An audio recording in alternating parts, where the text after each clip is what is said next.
देखिए, आज श्री बाबा तारा जी की तपोस्थली पर जो बैठक हुई है राम बगीची में, वो श्री प्रदीप मिश्रा जी दूसरी बार सिरसा रहे हैं शिव पुराण कथा करने अपने मुखारबिन से।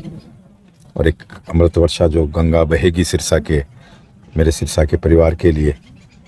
पिछली बार भाई गोपाल कांडा जी और जब हम कथा सुन रहे थे तो उस कथा में एक चलते चलते श्री प्रदीप मिश्रा जी ने एक बात कही थी कि अगर कोई आदमी अपनी मनोकामना या अपनी कोई बात भगवान के समक्ष रखना चाहता है तो वो मेरे पंडाल में जहाँ भी मेरी भारतवर्ष में कथा हो रही है पंच कथा सुने तो उसकी मनोकामना पूरी होगी और भगवान शिव की उसकी बात सुनेंगे।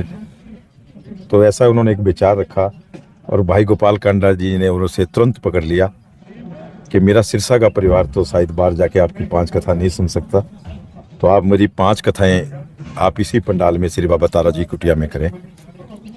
तो उन्होंने उस टाइम तो एक हंसी मजाक में ये बात चली गई, लेकिन अभी जब प्रदीप मिश्रा जी महाराष्ट्र में कथा कर रहे थे और उस दिन शाम को एकदम अनाउंस में सुना गया कि मेरी कथा अगली कथा 16 से 23 फरवरी सिरसा श्री बाबा तारा कुटिया में होगी, तो हमें बड़ी सुनकर एकदम से भी हमने उसी टाइम फ़ोन मिला के उनका धन्यवाद किया और हम सभी तैयारियों में जुट गए। तो ये दोबारा जो आज यहाँ, वैसे तो 144 साल के बाद हमें हमारी किस्मत है कि हमें कुंभ और हमारी जनरेशन को राम मंदिर ऐसी ऐसी चीज़ें जो हमें इस टाइम मिल रही है, बड़ी सौभाग्य की बात है कि हम इस टाइम धरती पे हैं और हमें जो देखने को मिल रही है। लेकिन ये भी कोई कुंभ से कम नहीं होता, जो लोग यहाँ लाखों की भीड़ यहाँ जुटेगी यहाँ पर, और उनके सब इंतजाम हमने कर लिए हैं लगभग। और काफ़ी तैयारियाँ जो है जोरों शोरों से चल रही है।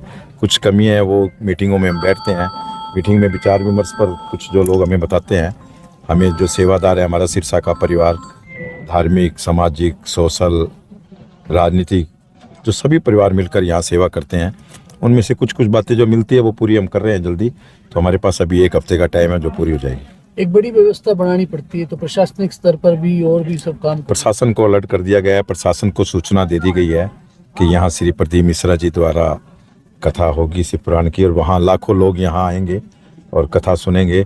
तो उसके अंदर प्रशासन को हमने सूचना दे दी है। बाकी कुटिया की तरफ से सभी सेवक वगैरह और सभी लगे रहेंगे, सभी तरीके से पूरा सिरसा का परिवार यहाँ सेवा करेगा। सर, जो लोग बाहर से आएंगे उनके लिए कोई रहने? देखिए, यहाँ सारी व्यवस्था कर दी है हमने।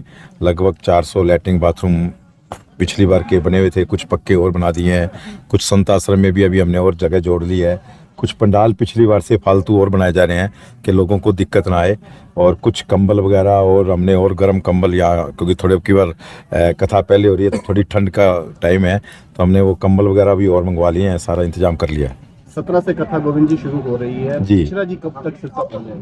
16 शाम को 4 बजे यहाँ, जैसे ही वहाँ पर कथा सुबह, क्योंकि प्रदीप मिश्रा जी का एक नियम है कि जिस दिन लास्ट दिन होता है तो वो सोचते हैं कि जो मेरे साथ सेवक चल रहे हैं 40-50 हज़ार सेवक उनके साथ रहते हैं, वो अपने घर सुविधा से शाम तक पहुँच जाएं।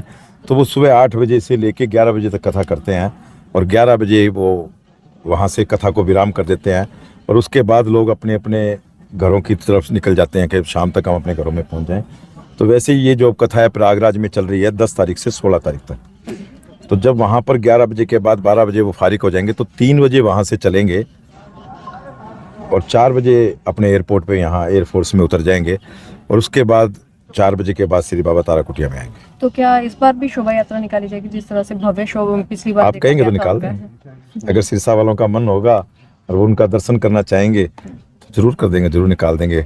वो उनका बड़ा मन रहता है, सिरसा के ऊपर उनका बहुत बड़ा आशीर्वाद है, तो इसीलिए उन्होंने दूसरी कथा, वरना ऐसी कथाएं सालों साल लग जाते हैं मिलने में, और उन्होंने बड़ी जल्दी जो कथा दी है तो मैं उनका आभार प्रकट भी करता हूँ श्री प्रदीप मिश्रा जी का। और आप अगर कहेंगे और सिरसावासी कहेंगे तो शोभा यात्रा जरूर निकालेंगे। सिरसावासी से कोई आखिरी अपील? मैं तो यही कहूँगा कि ऐसी दुर्लभ कथा और भगवान शंकर का जहाँ वास है, बाबा तारा जी का जन्म भी शिवरात्रि का, ब्रह्मलीन शिवरात्रि का, और ये शिव की जगह, और जहाँ से सरस्वती नदी का ये किनारा, जहाँ सरस्वती नदी यहाँ से निकलती है, और वहाँ जब शिव पुराण कथा निकल रही है और वहाँ भी श्री प्रदीप मिश्रा जी के मुख से जो गंगा बहेगी, तो हमें सभी को यहाँ कर ये कथा श्रवण करनी चाहिए। ज़्यादा से ज़्यादा लोग यहाँ सिरसा का परिवार आए, क्योंकि कोई पास सिस्टम नहीं है, जो पहले आएगा वो पहले बैठेगा, और सबकी भोजन की व्यवस्था है, भोजन करके जाएं। सरकारी नौकरी चाहिए, चलो ICS। 1 साल की फीस 6,000 रुपए। हमारे रहते आप बेरोजगार क्यों हैं? सरकारी नौकरी की सबसे अच्छी तैयारी, सबसे अच्छे अध्यापक, सबसे कम फीस, हरियाणा का नंबर 1 कोचिंग सेंटर ICS। संजीवनी अस्पताल, बाल एवं शिशु रोग, general surgery, plastic surgery, neuro surgery, नेत्र रोग, फिजियोथेरेपी, स्त्री एवं प्रसूति रोग, हृदय एवं शुगर रोग, हड्डी एवं जोड़ रोग, कार्डियोलॉजी, दंत रोग, इमरजेंसी चिकित्सक सुविधाओं में एक भरोसेमंद नाम है। ICU, NICU, cath lab, hair transplant, private कमरे, urology, CT scan, laparoscopy, accident, trauma, heart attack, जले का इलाज, डायलिसिस की सुविधाएं उपलब्ध हैं। सभी मरीजों को खाना फ्री दिया जाता है। आयुष्मान भारत हरियाणा सरकार और रिटायर्ड फौजी भाइयों के इलाज, इंश्योरेंस और TPA पैनल पर सभी सुविधाएं उपलब्ध। पूछताछ मोबाइल नंबर 7027566691